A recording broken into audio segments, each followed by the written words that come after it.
बलराज एक गरीब मजदूर था जो खेतों में मजदूरी करता था। सुबह से शाम तक खून पसीना एक करके वो 100 रुपए की दिहाड़ी कमाता था। ये लीजिए माँ, आज की मजदूरी। बेटा, तू दिन भर मेहनत करके बस 100 रुपए कमा पाता है, तू कोई और काम क्यों नहीं ढूंढ लेता? माँ, मैं ठहरा अनपढ़ गंवार, भला मुझे और क्या काम मिल सकता है? मैं खुश हूँ कि कम से कम हम 2 वक्त की रोटी तो खा पाते हैं। ठीक है बेटा, पर मैं भगवान से दुआ करूंगी कि तुझे दुनिया की सारी शोहरत और दौलत मिले। तूने जिंदगी भर बहुत मेहनत की है। माँ, अगर दुआ मांगनी ही है तो सबके लिए मांगो।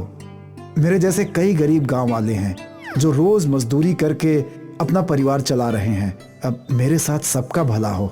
हाँ हाँ, तेरे साथ सबका भला हो। बलराज बहुत ही अच्छा इंसान था। वो अपने साथ साथ औरों की भी भलाई सोचा करता था। अगले दिन धूप बहुत तेज थी। सारे मजदूर कड़कती धूप में पसीना बहा रहे थे। भगवान जी को हम पर जरा भी रहम नहीं आता। धूप में हमारी जान निकल जा रही है। वो तो ठीक है काका, पर अगर कड़कती धूप नहीं होगी तो अनाज कैसे उगेगा? भगवान जी जो भी करते हैं सब सोच समझकर करते हैं। शायद तुम सही हो, पर हम सबकी हालत देख रहे हो। सूख कर कांटा होते जा रहे हैं हम। ना भर पेट खाने को मिलता है और ना ही आराम। अब क्या कर सकते हैं काका? अगर हम आराम करेंगे तो घर वाले भूखे रह जाएंगे। यही हमारी जिंदगी है। रोज कुआं खोदो, रोज पानी पियो। अब मुझसे नहीं हो रहा। कुछ देर विश्राम करते हैं उस पेड़ के नीचे। ठीक है काका। बलराज और वो बूढ़ा आदमी पेड़ के नीचे बैठे थे कि तभी एक सुनहरा रुमाल उड़ता हुआ बलराज के मुंह पर आ गिरा। अरे रे! बलराज ने वो रुमाल निकाला और यहाँ वहाँ देखने लगा। अरे काका, ये रुमाल किसका है? यहाँ तो कोई नजर नहीं आ रहा। लगता है बहुत दूर से उड़कर आ रहा है। तुम्हें मिला है तो तुम ही रख लो। वैसे भी गर्मी बहुत है, पसीना पोंछने के काम आएगा। ये भी सही है। बलराज ने वो रुमाल अपनी जेब में रख लिया और फिर वो दोनों मजदूरी करने लौट गए। बलराज मेहनत करता रहा और वो उस रुमाल के बारे में भूल गया।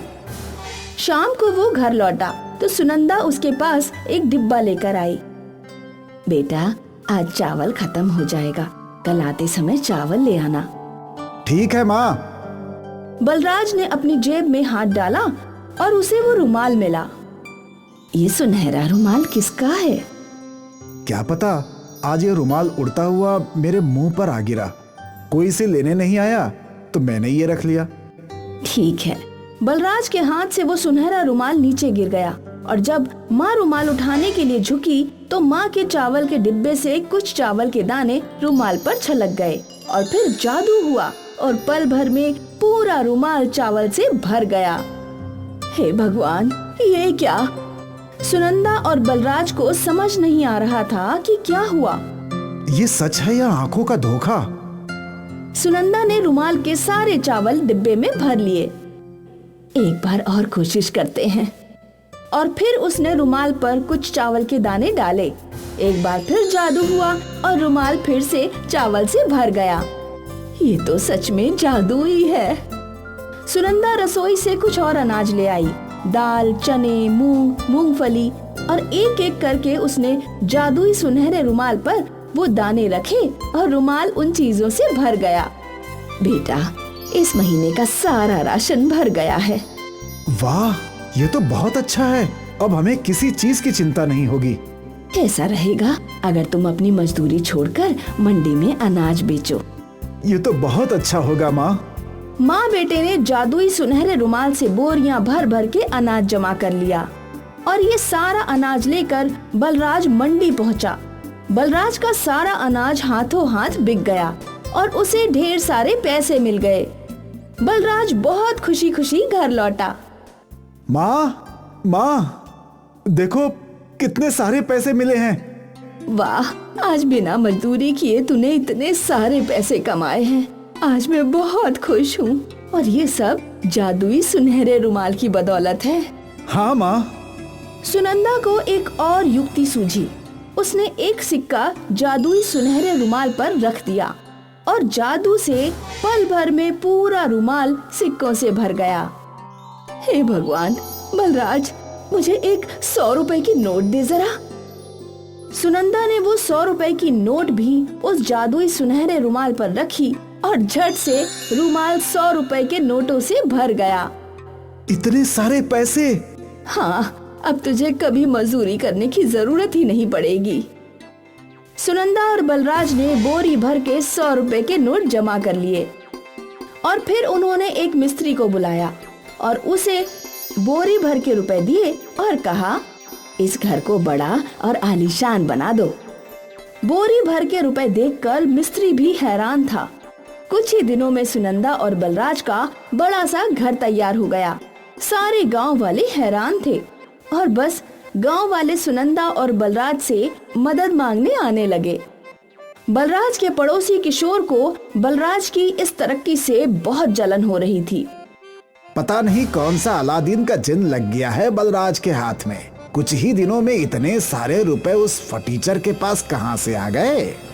आप खुद ही पता कर लीजिए, जरूर कोई न कोई बात है। उस रात पाइप पर चढ़कर किशोर बलराज के घर की छत पर पहुंच गया और वहां लगे शीशे से अंदर झांकने लगा। उसने देखा कि कमरे के बीच में एक टेबल पर एक सुनहरा रुमाल रखा है, जिस पे सुनंदा ने कुछ सोने के गहने रखे और पल भर में वो रुमाल सोने के गहनों से भर गया। तो ये बात है, इन दोनों के सोते ही ये जादुई रुमाल मैं चुरा लाऊंगा और किसी को कानों कान खबर तक नहीं होगी।